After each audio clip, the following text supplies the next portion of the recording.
România, țara mea. Îți scriu ca un bilanț al ultimelor 10 ani. Spune-mi, România, îți aduce aminte de mine? Îți aduce aminte de promisiunea mea de acum 10 ani?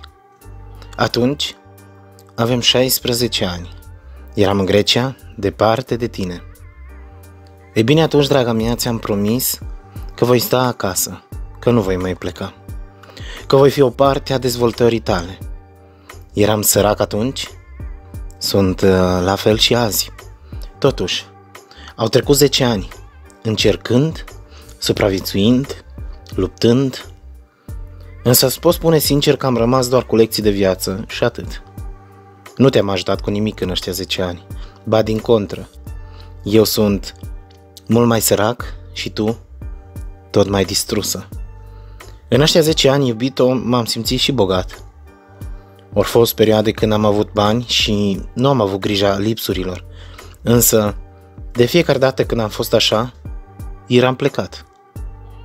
Da, România, am cochetat cu străinătatea, un an în Germania, câteva luni în Anglia, Italia și așa mai departe.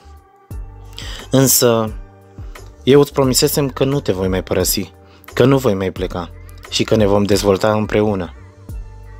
Și am făcut tot ce am putut pentru noi. Am votat cum am crezut că îți va fi mai bine.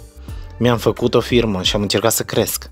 Totuși, nu am avut șanse în mijlocul rechinilor, a pilelor și a afacerilor murdare.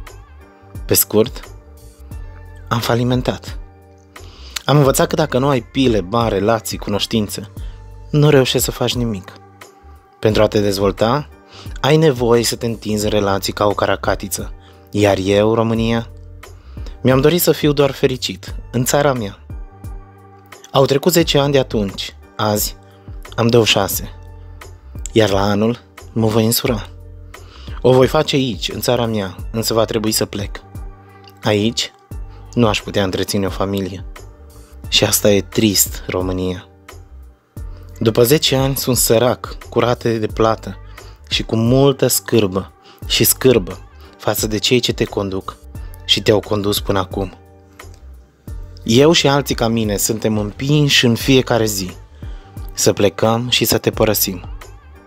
Totuși, eu îți spun azi, draga mea, ei ne pot scoate din România, însă nu vor putea scoate România din noi. Draga mea, îți voi face un alt bilanț peste alți 10 ani.